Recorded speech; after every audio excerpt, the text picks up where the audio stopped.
Frank, licensed New Zealand immigration advisor as well as education advisor, coming live again from the beautiful city of Hamilton here in New Zealand.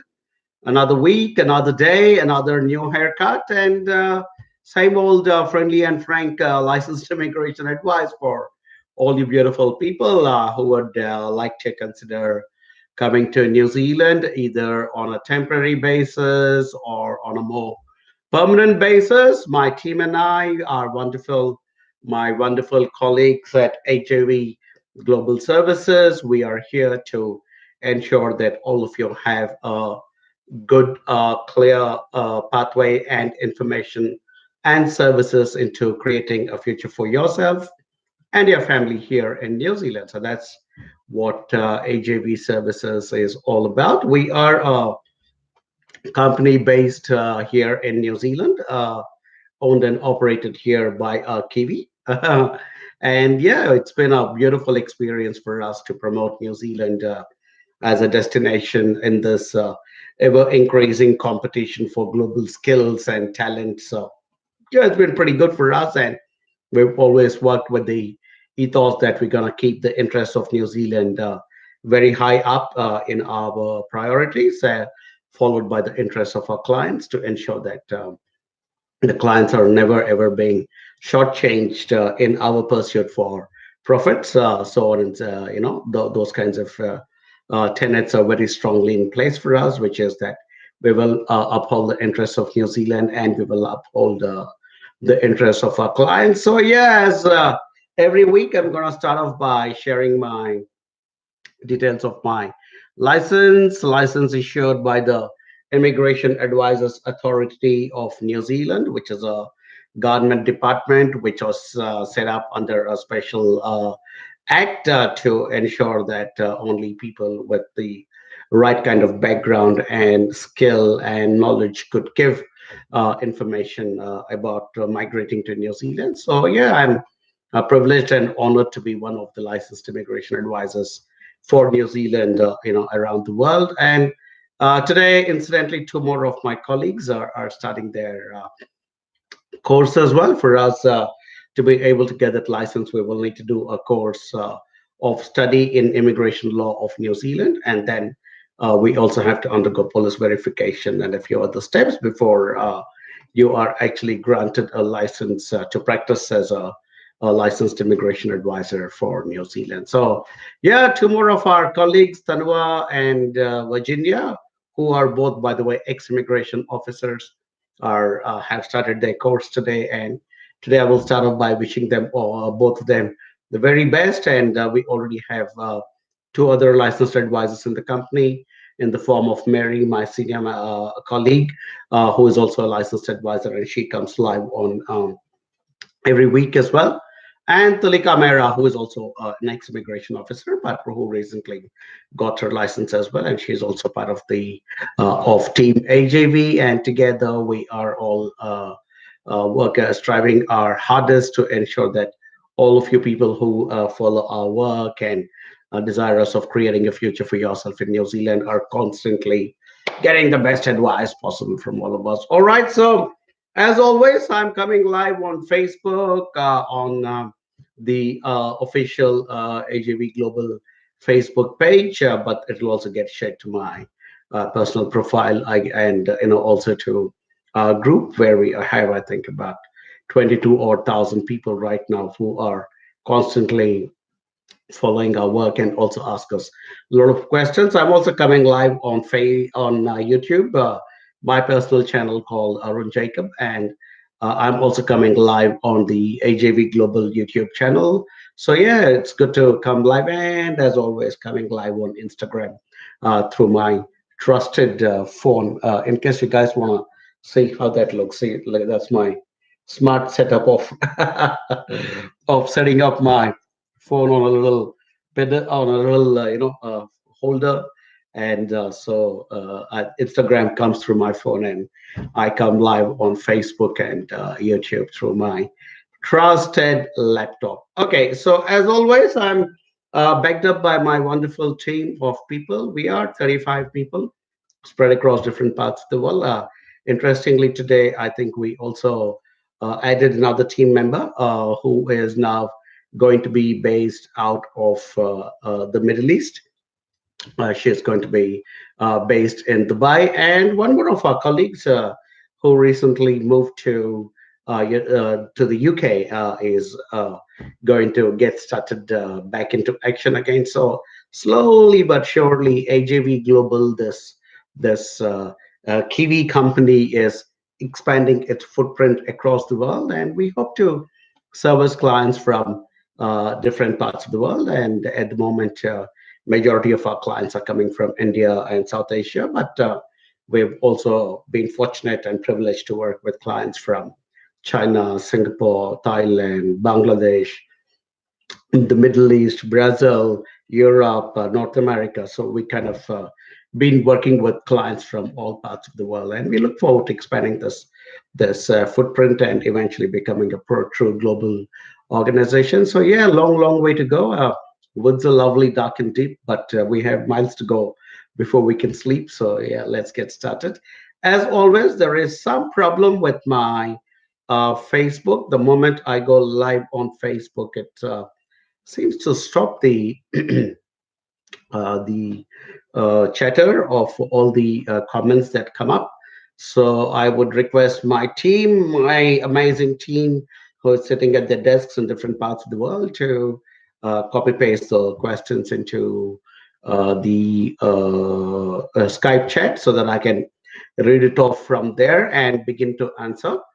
Today, before we get started, I wanted to also briefly talk to you about the entrepreneur visa, because today being Monday, when I started my computer again, I started it, and there were a lot of inquiries from different parts of the world. At least three of them were referring to the entrepreneur visa here in New Zealand. So it is definitely one of the categories of visas available for prospective migrants to come into New Zealand. But I must tell you, all of you trying to seek the entrepreneur visa, that it is not an easy pathway, and it can be quite how do I put it? I won't say problematic, but it can be quite a strenuous experience to try and prepare and launch that application with all the right credentials, with the right business plan, and so on and so forth. Because these entrepreneur category visas are actually handled by a separate team of immigration officers who are based in Wellington. Unlike other categories of visas like students and skilled migrants, there is a special team of people called the Business Migration Unit, which actually deals with the entrepreneur category visas. And yeah, so it's not an easy category. I'm not trying to discourage you from doing it, but for those of you who are keen to invest money into New Zealand, because for the entrepreneur category, you need to have a minimum of $100,000 sort of an investment, which again doesn't sound like a lot of money, but you've got to bear in mind that it's also a staggered sort of investment proposal, where the higher amount of money you're putting into your enterprise here in New Zealand, you get more point towards it. So it's quite a complicated process. It's not an easy process, and a lot of people think it's easy if we can just buy a business with $100,000 in New Zealand, and that will somehow automatically lead to the entrepreneur category. That is actually not technically correct, because this business migration unit, as I told you, will get into the details of everything about your proposal, to set it up, in what ways will it benefit New Zealand. So,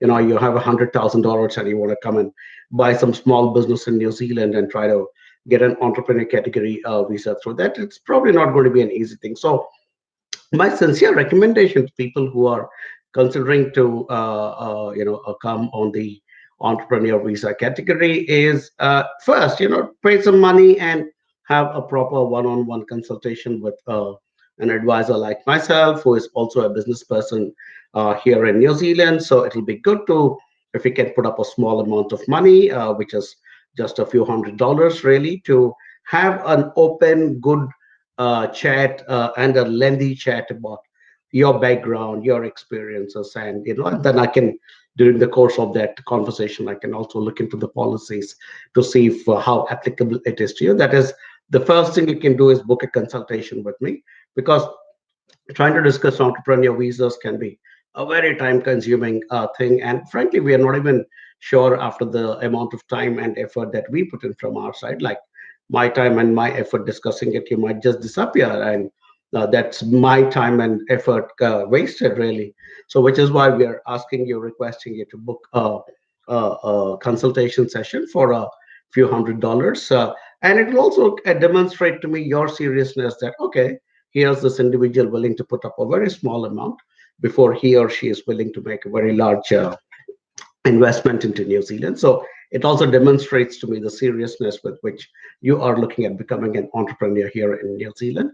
So that is, you can opt for step one. Once we do that, I would say step two should be that you must actually come to New Zealand for a couple of weeks. And, once we talk and establish that rapport, we can also set up an agenda for you. And depending on which particular industry your interest is, we can set up appointments for you and get you into New Zealand, help you with your visitor visa and or your business visa to be able to come in, provide all the supporting documents. So that should be your step two, to actually come into New Zealand on a recce for a couple of weeks at least, and get a feel for what the business atmosphere in New Zealand is like, and also meet some people from the industry which you propose to be involved with, and also have a chat with me and my team as immigration advisors, and we can kind of get into the nitty gritties of what could be the potential challenges. And then last is, once step one and step two are completed and you're convinced that New Zealand is where you want to put your hard-earned money and start an enterprise, yeah, absolutely, that's when you should go for it. The other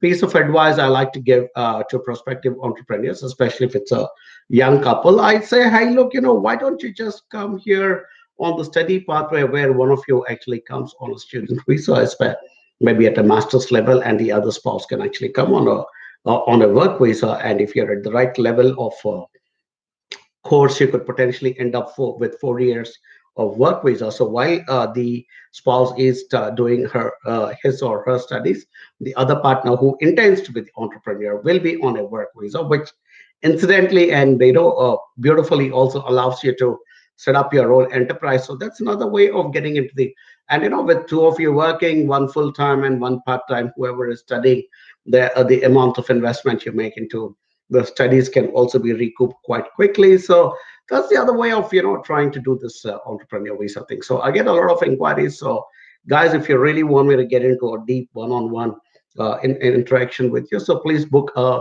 consultation. That would be what I would strongly suggest. And once we have that initial consultation and you demonstrate your seriousness to me and to my team, and then we will create a nice logical progression for you and give you some very good and practical solutions. Okay, so all you prospective entrepreneurs out there, be willing to first pay for a little bit of my time. All right, cool. All right, let's see, man, this is hard work, especially on a Monday when you're coming out of a beautiful weekend. I still have a bit of a bug in my throat, so yeah. Okay, here we go. So the first question is from Chetan Surya. Hi, Arun. I'm AJB client after completing PG or master's degree. Do we need to write the general IELTS exam again for PR? Good question. The Yeah, okay. So if you do complete a course here in New Zealand, Chetan, there may not, especially at the PG or the master's level, there may not be a requirement for you to write the English test again, because when you do a postgraduate level course here in New Zealand, the Immigration Department of New Zealand recognizes that you have the required skill of English. So in many instances, it won't be required again. All right, cool. Next question is from somebody who asks me how much it costs Sudanese citizen migrate to New Zealand.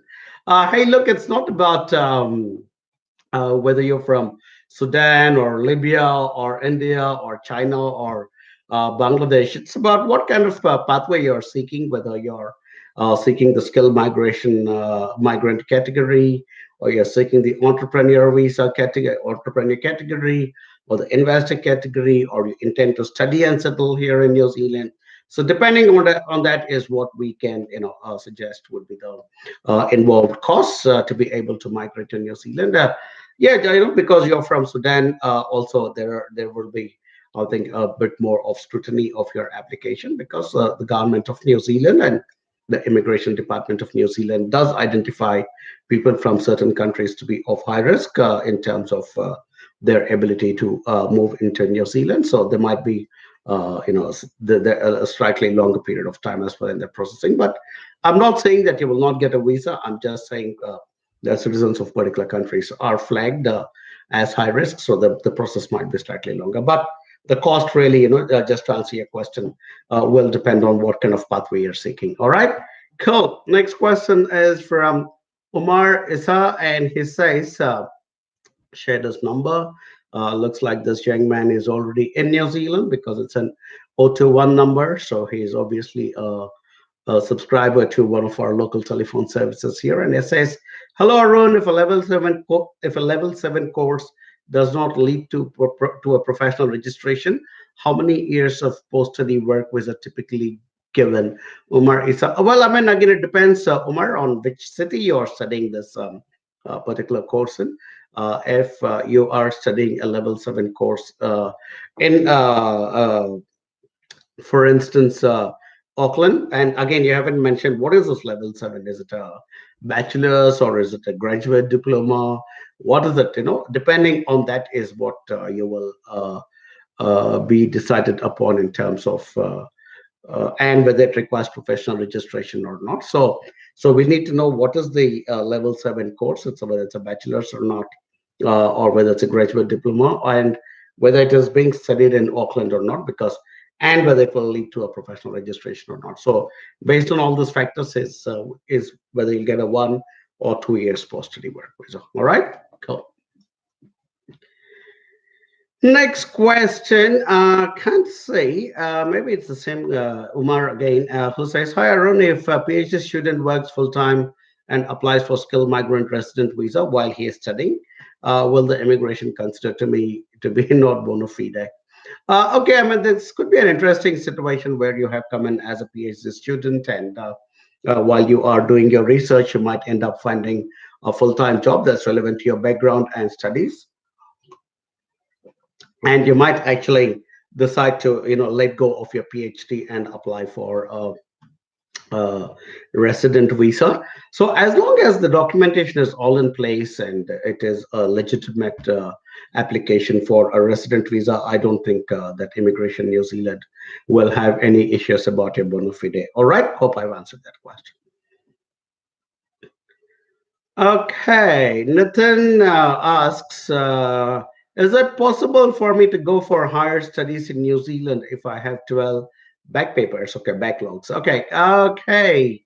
Right, now the problem with that is, Nathan, that you might be considered as somebody who's not a serious student unless and until there was a legitimate reason why you had so many backlogs in your past studies, where you're not well. Was there some personal issues in your house? Did something else happen?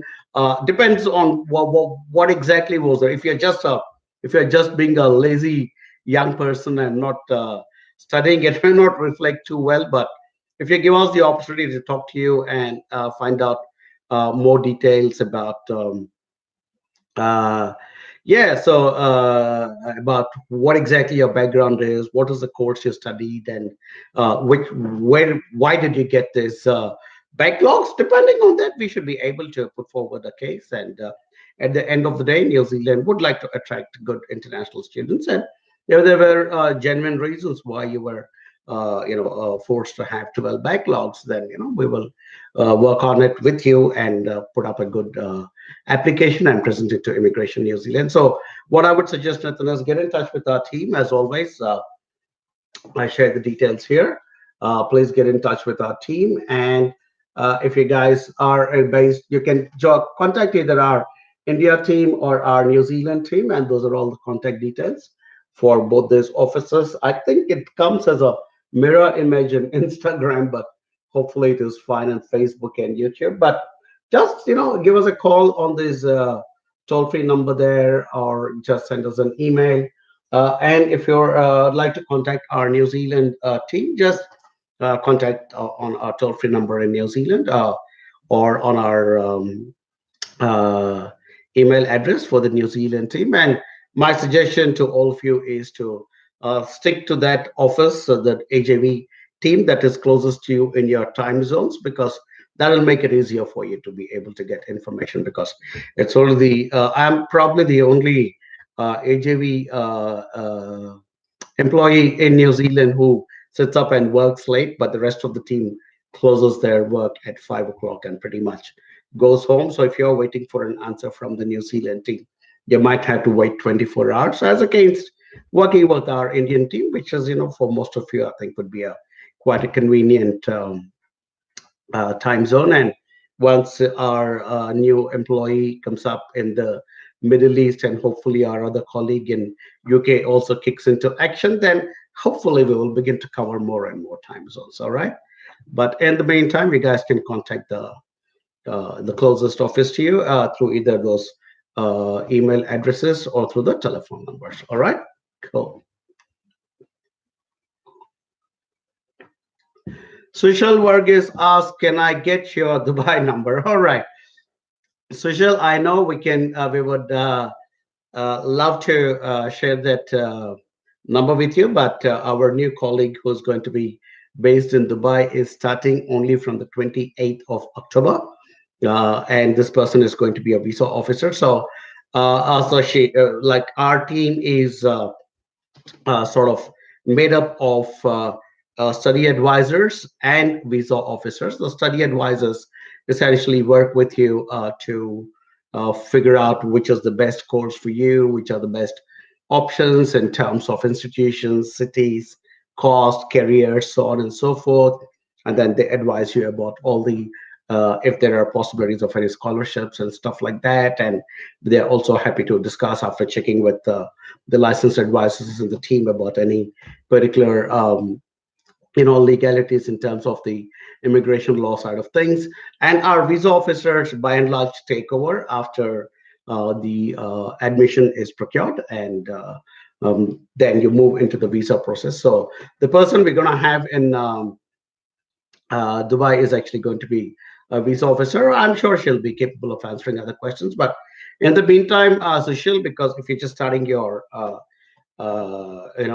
inquiry with us, I would say just share your number so that our team from India or New Zealand can get in touch with you and give you the proper advice in terms of what courses and all that stuff. And we would rather have somebody a bit more experienced speak to you initially, and then the new person can take over while she undergoes her training. All right, cool. So Chanchal Saroha Sandhu says, "Hi sir, this is Chanchal from India. Shared the number. My husband is a permanent residency holder. We applied for GVV category in February 2019 and got declined on 25th September 2019, saying that I'm not a bona fide applicant and I have not submitted my current employment evidence, as I was only working to get my mind rid of from this visa delay. I don't have any proof of employment. What should we do now? Please help me, sir. I have watched your last video about declines of GVV. You said that you have solution for this and you're welcome to come to you. Please be in touch, as I'm not able to call you from India, and you've given your contact number. Hey, Chanchal, first of all, very sorry to hear about your visa decline. There have been quite a few visa declines, to be honest, in the recent past of partnership category. And I think what Immigration New Zealand is doing is kind of tightening up on the partnership category.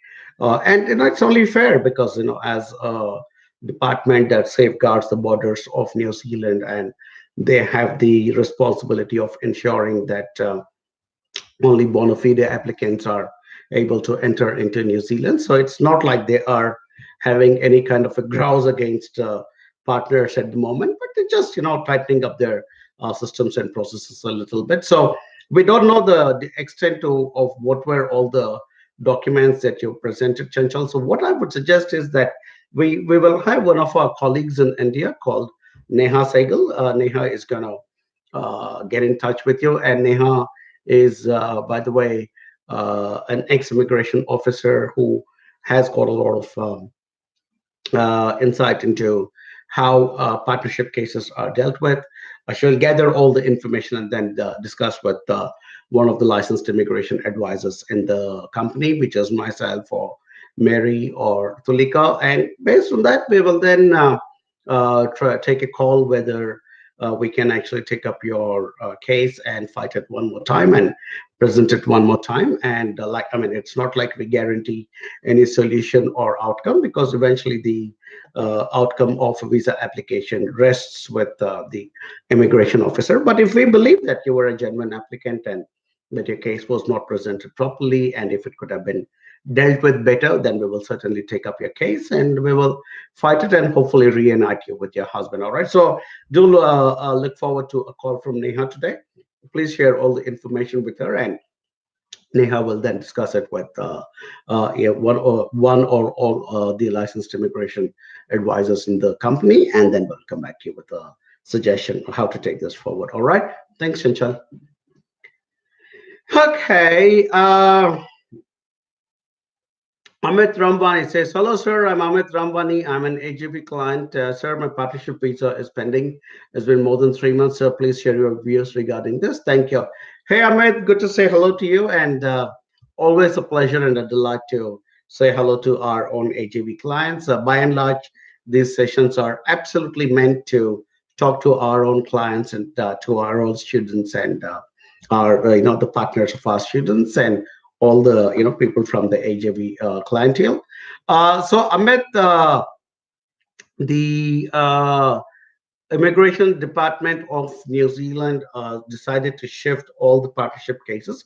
Earlier, they were being dealt with, I think, in the Mumbai office, but now there was a decision made to shift them all to the Hamilton office here in, excuse me, New Zealand. I mean, same city where I live. In fact, our office in Hamilton, New Zealand, is in the same building where Immigration Department of New Zealand has their office as well. So all partnership cases are now being shifted to Hamilton, Amit. And because of this move from one office to the other, and also because there was a pretty big backlog of applications that had built up already, they are trying very hard to move these applications as fast as they can.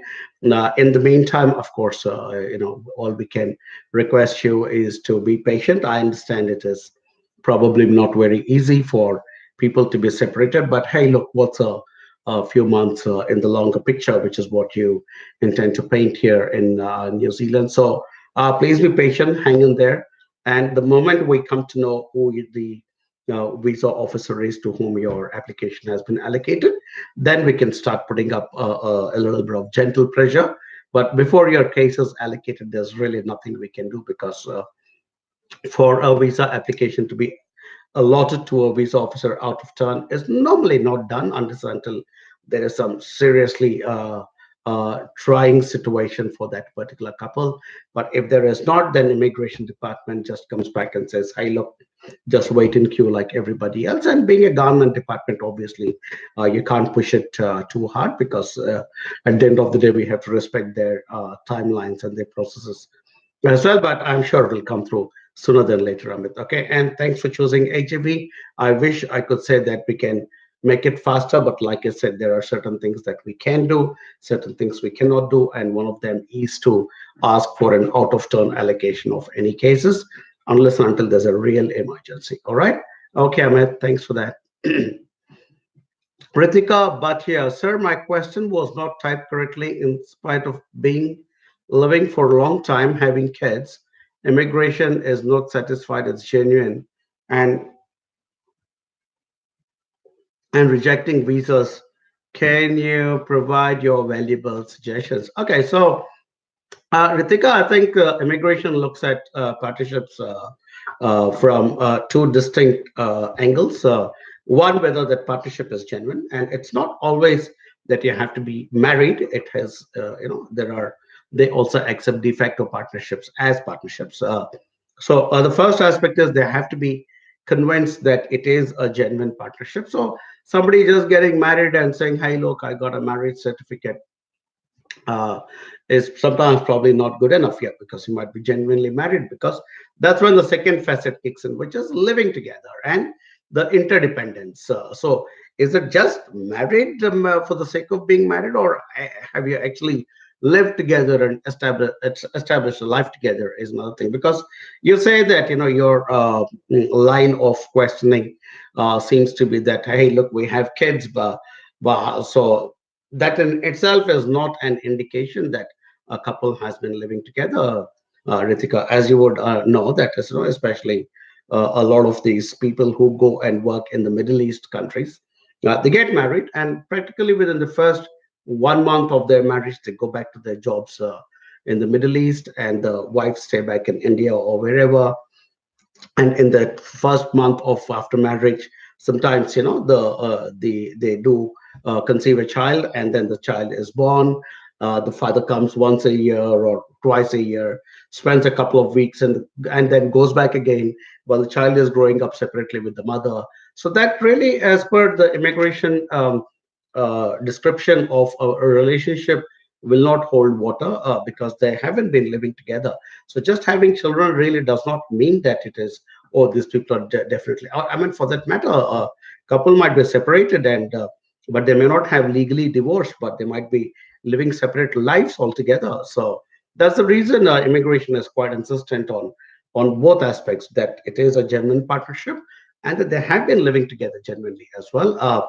With interdependence being that they are sharing household responsibilities, uh, that there is financial interdependence, and so on and so forth. So, as I keep saying, immigration is not just any other subject. Immigration is a legal subject. So if there is a law written down, and as per the Immigration Act, the lowest the most detailed description of that law will be in the instructions, which are published by Immigration New Zealand. So visa officers go by those instructions and ensure to see that those instructions are being met. So just having a kid does not meet the instructions in many instances. So that's the reason, Ritika, I think sometimes people will struggle. And also the other thing is, people tend to sometimes take it a little easy and think, oh, because I'm married and I have kids, let me put an application and automatically I'll get it. That is exactly why we recommend that you take the help of professional advisors like myself or my colleagues, Mary or Tulika, and so that we can do a professional assessment and ensure that your case is being presented the right way. Because with immigration, it's like, presenting a legal case. And you've got to ensure that the first time you present that case is done the right way, because once there is a decline, then it kind of goes into a loop, and then you're fighting that first decline, and then also trying to convince the visa officer again. So I would strongly recommend not to take these partnership visa applications trivially, people, and don't think it is, oh, I just put it in and I'll get a visa. I would strongly recommend take the help of professional advisors. If you're based in New Zealand and you want to help, just get in touch with us on those numbers. So we have a toll-free number, which is 0800 696977, which stands for 0800 my NZPR. All right, Ritika? Okay, cool. Right. All right, Sushil. I got Sushil Varghese. I got feedback from my team that you're looking for the diploma in culinary, course, and that course links have been sent you, and we are waiting for your pending documents. So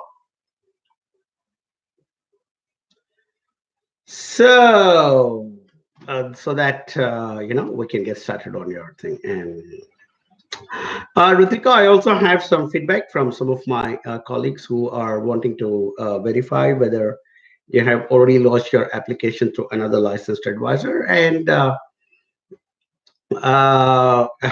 you have questions in practically every session, but whether we just want to confirm that you're not working with another licensed advisor. And if you're working with another licensed advisor, then it's fair that you go back to this person and take advice, because you will otherwise get confused between advice from two different advisors.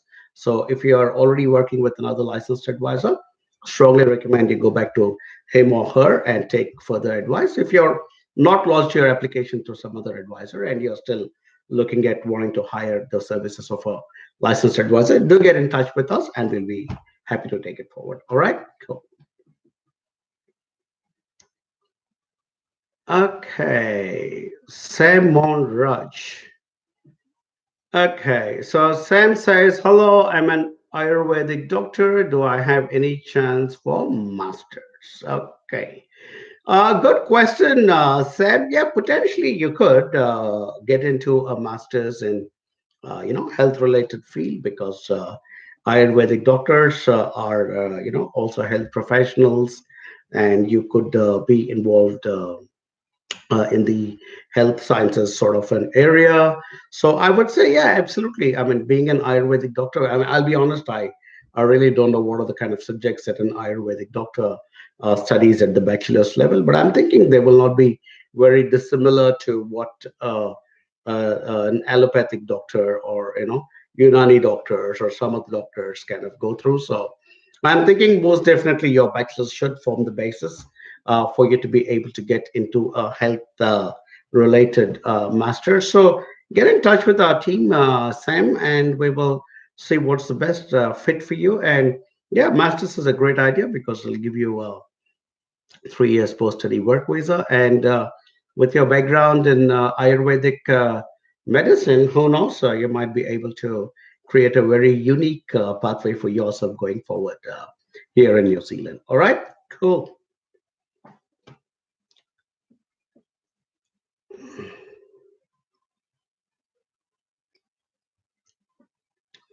Ankit Wagila, our wonderful AJV student, says, hi, Aaron. Nice to get the email about AJV's Wellington meetup. Unfortunately, it is within my working hours, but we'll try to convince my employer for sure. Absolutely, Ankit, it will be awesome to meet you. I am planning to come down there with two more of my colleagues and spend some time with all you guys and girls in Wellington, all the AJV family, AJV Fano. I want to get together with all of you along with two of our colleagues who are also planning to.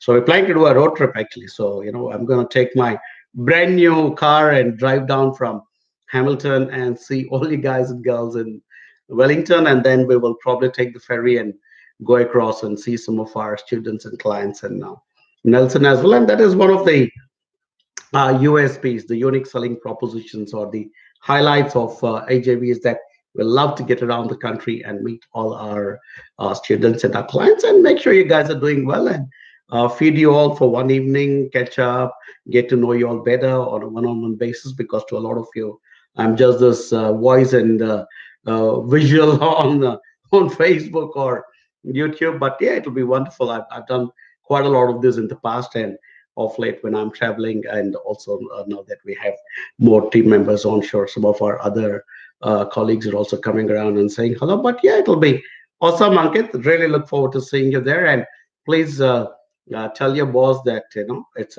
it's an evening for the AJV Funnel, and I'm sure he or she will understand. And it's anyway in the evening, Ankit. So I don't know how it will clash with your work timings, but yeah, it's in the evening, so hopefully it's after your work. Okay, look forward to meeting you and the rest of our AJB students. That'll be wonderful. Let's all get together, eat some food, have some beers, and just talk and get to know each other better. And while I'm there, I'll also be happy to share some more information. Okay, cool.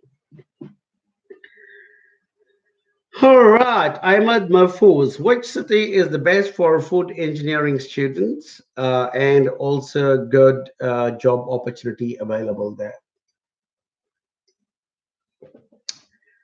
Ahmad, we have good question, by the way. We have a shortage of food technologists in New Zealand. It's in our long-term skill shortage area at the moment, and so there's a pretty serious shortage of food technologists across the country. But So you could potentially choose if you're going for, let's say, a level 8 or a level 9 course, which is where I think most of the food technology courses are. You could be studying it in any city because, irrespective of which city you study a level 8 or a 9, you will end up getting a 3 years post study work visa, which gives you enough time frame to be able to pick up a relevant job and move into right into the next stage of getting into residency if that's what you desire. But yeah, I mean, just from my experience, I think students going to Christchurch have done very well with this particular subject in food technology and food engineering. And I remember, I can, off the top of my head, I can think of a lot of our students and clients who have gone and studied food technology in Christchurch, and they're doing very well. They're picking up good jobs. So quite a few of them seem to be ending up in the dairy industry, which is great because we have a strong, thriving dairy industry here in New Zealand. So yeah, that's my recommendation, Ahmed. And so wait to get in touch with well, our team gets in touch, or you can also get in touch with our team, and and you could discuss further. We will also gladly connect you to some of our previous clients who have, excuse me, not only completed this course in food technology, but they have also gone on to find relevant jobs and get residency and moving forward very beautifully. So, good course choice, good subject choice, good choice of the country, because we do have a shortage. And yeah, if you choose to work with AJV, you will also have the best advice possible now when you're starting and also throughout your journey across New Zealand. All right, so that's really what sets us apart from a lot of other people because, unlike many other agencies which merely help with the admission and visa and then put you on a plane and say, bye bye, all the best, we do a bit more than that. And by that, I mean a lot more. Go to our website called ajvglobal.com, and if you go to our page called services, there is a PDF which you can download and which talks about all the services that we provide to our clients. Yeah, you'll see we guys actually go quite a bit further than most other companies, and that's really becoming the mainstay of who we are as an organization. So, if you are serious about having a good advisor throughout your New Zealand journey, that's the people to talk to. All right, cool. Akshay Philip, sir, I'm not an AJV student. Oh my, that's terrible, Akshay. How can you not be an AJV student? And you've shared your number. Can you tell me scope for mechatronics and future jobs? I mean, hey, Akshay, mechatronics as a subject is first and foremost. I'm a little upset with you that you're not an AJV student. Maybe you should change your mind and come back and become an AJV student because you sound like a smart guy going for a course in mechatronics, which I think is one of those beautiful subjects, which is that synthesis of mechanical and electronics. And yeah, I think we are technically essentially talking about robotics and that kind of exciting stuff here. So yeah, excellent scope for future jobs in this particular area. So I think overall, Akshay, the scope for mechatronics is very good because it is an engineering skill, and it, like you said, it encompasses both mechanical as well as electronics. So yeah, it's like a double-edged sword. You have the ability to cut both ways on the mechanical or on the electronic side. So I think that the opportunities would be pretty good actually. But like I keep saying, and I'm not trying to uh, tear you away or steal you away from whoever you're working with, but you will require a lot of good support here in New Zealand after you come here because one thing, of course, is choosing the right course, the right college, the right city, and all those things. But the other thing is getting that right amount of boost and encouragement and support after you reach New Zealand. And a lot of young people like you suffer from the lack of a good advisor and networking. And see, like I'm going to Wellington in the next 1 week, 10 days time with two more of my colleagues, and we're going to meet all our students, and wherever possible we create instant networks and help them and give them that confidence, and we provide them with templates of CVs and cover letters, and where possible we are also kind of trying to network them with senior students who have already done these courses and moved on. So that's the kind of advantage you can have, Akshay. So if you are keen about a good future here in New Zealand, I would strongly suggest that you consider working with AJB. And yeah, we would also be delighted to work with smart young people like you, and especially going for good opportunities like mechatronics, where the opportunities are good, but like I said, you will need to also get a lot of support. And more than support, it's also the immigration advice, which we provide a lot of free immigration advice to our students, because you might end up getting a job after you complete your course, but if it is not good enough for you to move to your next visa, I really don't see the point of taking it. So that's the kind of advice we also provide to our students all along their journey, and we tell them, hey, look, yeah, that's good, that's not good, so on and so forth. Cool. Shamal Parekh, I have referred one of my juniors to contact AJB. She will be contacting you guys soon. Hopefully, Catherine will be her admissions officer, and Grace will be her biz officer, so she can get the best help. Her name is Shweta, and she's from Gujarat. Hey, Shamal, thank you so much. Hope you're doing well. It's so wonderful to see our ex clients and our ex students now referring their friends to us. It's such a massive boost to our morale and our confidence, because it tells us that we are doing things the right way, where our own clients and students and all of you young people are so smart this generation, that you can guys can so easily tear apart an organization or a company that's not living up to its promises. So it is very heartening, Shamal, that not only have you taken our advice and our support to reach New Zealand, and you continue to be part of the AJV family, but you're also referring your friend Shweta to us. We'll be delighted to talk to her. Catherine, hopefully, will be her admissions officer, and Grace will hopefully be her visa officer. Like I said, we are a pretty big team at the moment. We are 35 people, and I can assure you guys that each and every one of us is a thoroughbred professional, and so you don't have to worry whether it is going to be Catherine and Grace combination or somebody else. I promise you, each AJV employee will be equally committed to your success, and we're probably one of the.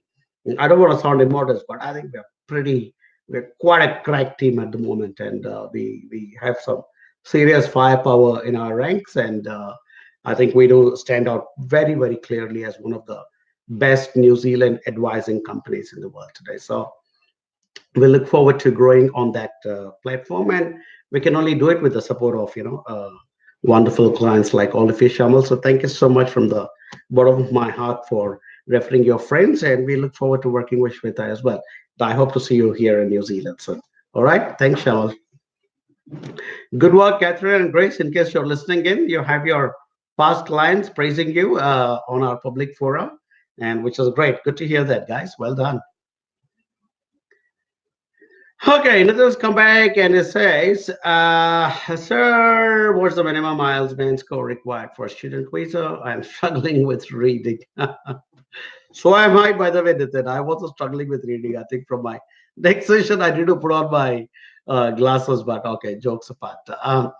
So don't know what is the course you're planning to do, Nathan, but you could potentially, be in like I said, you haven't told me what level of course you're looking at, but if you are looking at a level 8 or 9, then you require an academic score in IELTS of 6.5 with no band score lower than 6.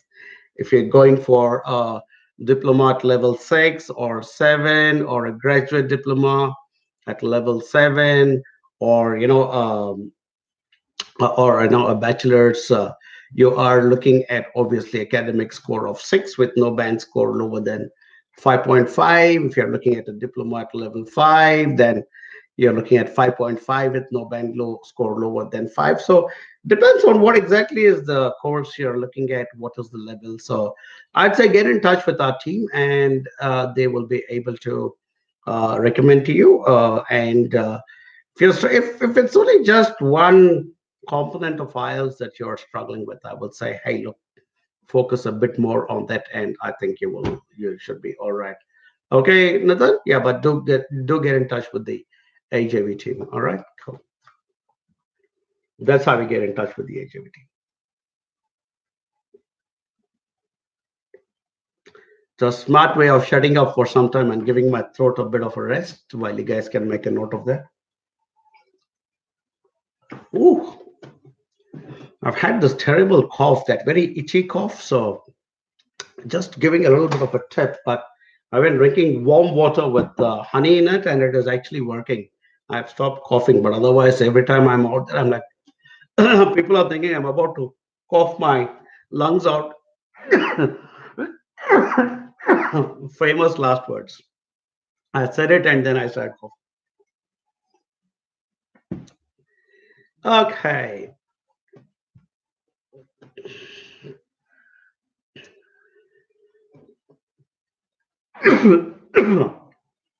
Dhruv N asks, I'm an AGV student, wanted to know about coming to New Zealand for LLM and how I can enroll in bar and start practice the codes.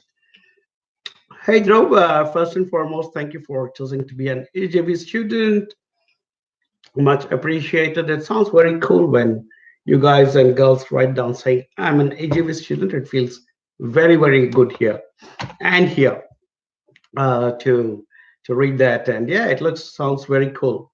So anyhow, coming for a master's in law, good idea. I think it's a great idea. And how I can enroll in bar and start practicing the course. I think through once you complete your master's in law, I think there would obviously be a reasonably straightforward process. Again, I can't claim right now to know exactly what is the process to enroll with the bar and start practicing in the course. So in the court, so I would say once you enroll into the course, you would more than likely be able to talk to and interact with your tutors, your lecturers, fellow classmates, and at the LLM level, I'm thinking there will be quite a few practicing lawyers and barristers who will also come in for doing a master's level course. So I'm sure you'll pick up adequate knowledge along the way. But worst case scenario, if nobody else is helping, once you land here, you give us a call and together we'll figure out what are the steps required to apply to the bar. I think it will be called the Bar Council of New Zealand or Legal Council of New Zealand. So don't worry too much about it. I think most of them would have an automatic progression towards the registration and and moving on to practicing. So thank you for choosing to come to New Zealand through AGV and also choosing a fantastic course like a master's in law. It's not very often that I actually come across some of our clients and students choosing to do a master's in law. So yeah, well done. Congratulations.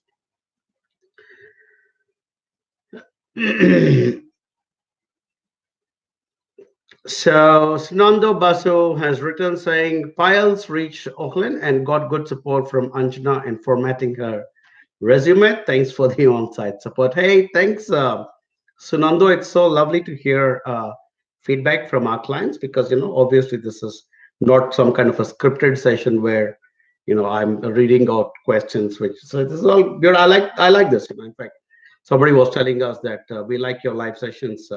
Not just mine, all my colleagues, all of us, and they said you're probably the only company in this industry who gets out week after week and sits in front of a camera and answers questions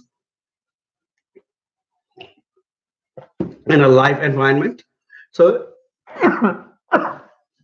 sorry guys, I think I jinxed myself. But no, good to know that your spouse has reached and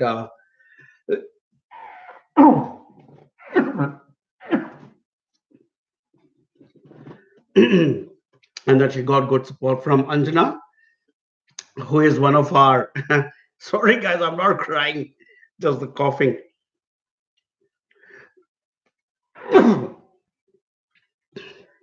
So Anjana is actually one of our postgraduate students at the moment, studying at the University of Waikato, and we said, "Hey, look, why don't you come and work part time for us and help other students to settle into New Zealand?" So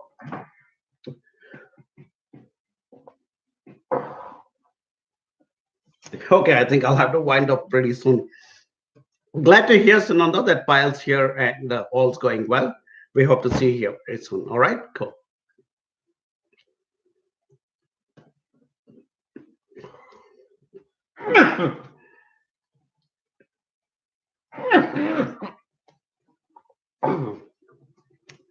Terrible. Famous last words. I was praising this honey water.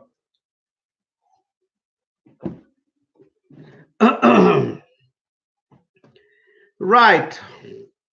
I bad my foes. I have a complaint against you. My team tells me that you only take information and don't send documents to start the process, and that one of my colleagues has been in touch with you for over 6 months. So come on, Ahmad, you've got to do better than that, my friend, because it's a give and take. It's a give and take, guys. You can't just keep on asking us questions because at some point we will, we'll call you out and say, hey, look, that you will need to move it. Okay, so let's be respectful, guys.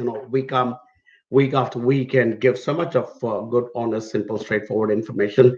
Even if my throat is giving up, see, look at us with we sit here and try and clear your doubts. So yeah, but it'll be good, Ahmad, and everybody else who's thinks that we are good to come forward and start working with us. Right. Saima Ashraf says, hi, I am a non-AGV client. My number is and shares the phone number, which is fantastic. And I'm just going to quickly. Okay. So, and says, I got to know about AGV through YouTube platform and have watched a couple of videos of Arun and Mary. You people are doing great. Thank you. Well, about my case, I've consulted for a student visa with another agent. I got admission for Masters of Applied Data Science at University of Canterbury and planning for February intake. Unfortunately, I got to know about AGV after that and am looking forward to work with AGV for my spouse. I have certain query regarding my husband's career there at New Zealand. I would like to get some genuine advice from you. I've already sent an email and got a reply from Mary once. Unfortunately, I didn't get any follow-up after that. Okay. Saima, I would say right back to Mary again. And yeah, I mean, it's unfortunate that you came to hear about us after you probably started your process already with somebody else. But if there is still a possibility, talk to Mary and ask her and say, hey, look, is there a possibility I can still work with you guys? Because for us, it is important, Simon, that we work with both of you together. Because for us, when we try to, a student is coming to somebody else and then we're working with the spouse, there's a bit of a disconnect, not only for us, it's especially for you as clients. I think there will be a bit of a disconnect because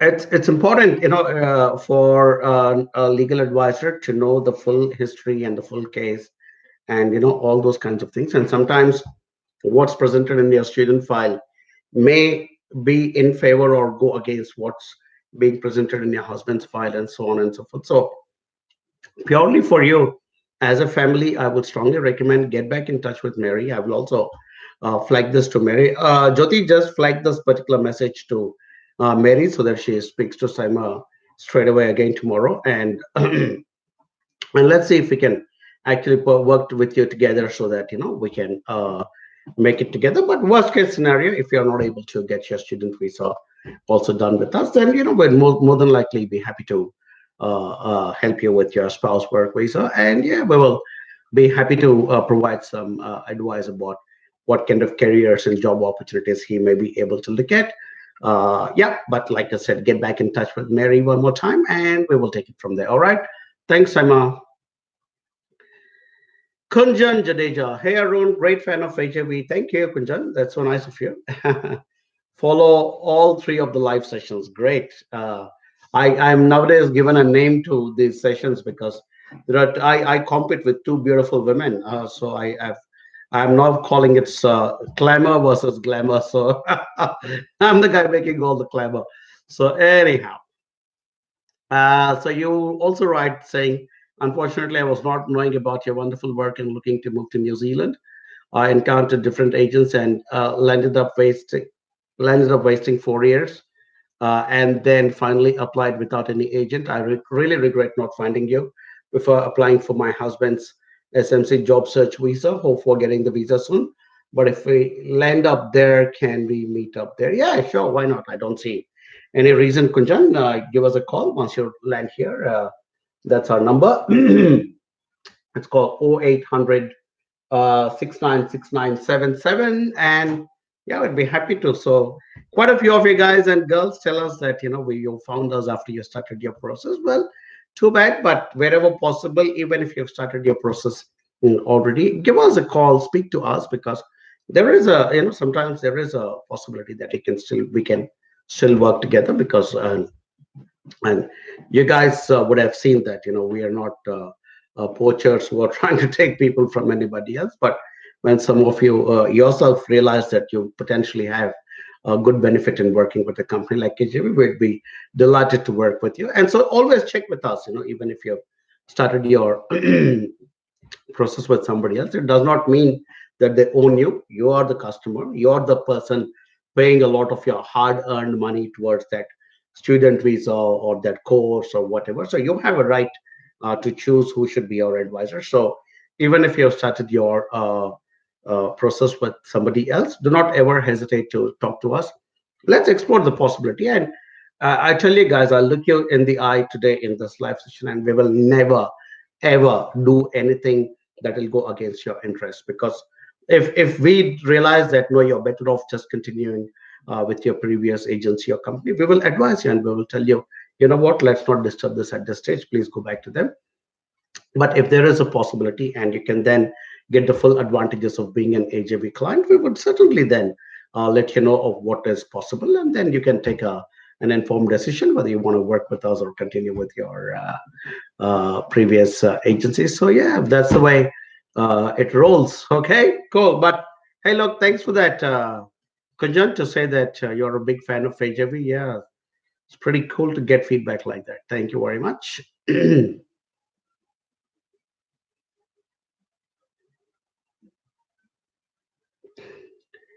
Okay, my dear friend and colleague Jyoti has asked me to ring the bell, and you all know what that means, right? It means time's up, which is probably not a bad thing because my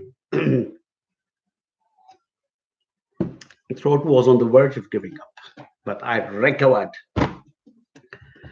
Pranav Uplap, I'm an AJV client. Hi Pranav, fantastic always to say hello to my AJV clients. I have heard that partnership visa processing will be moving to Hamilton from Mumbai soon. Does that mean we'll get quicker responses from INZ? Hopefully, my friend, hopefully. They have, done a bit of reorganization and try to speeding up things and kind of get rid of that backlog, and hopefully we'll all see faster ones. All right, cool. Okay, one last okay,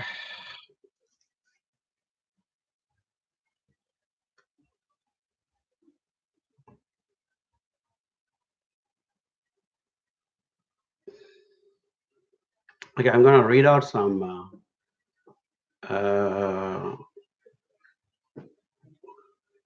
feedback about two of my colleagues. Today seems to be the day for Catherine and Grace, my two colleagues, to get a lot of praises from their clients.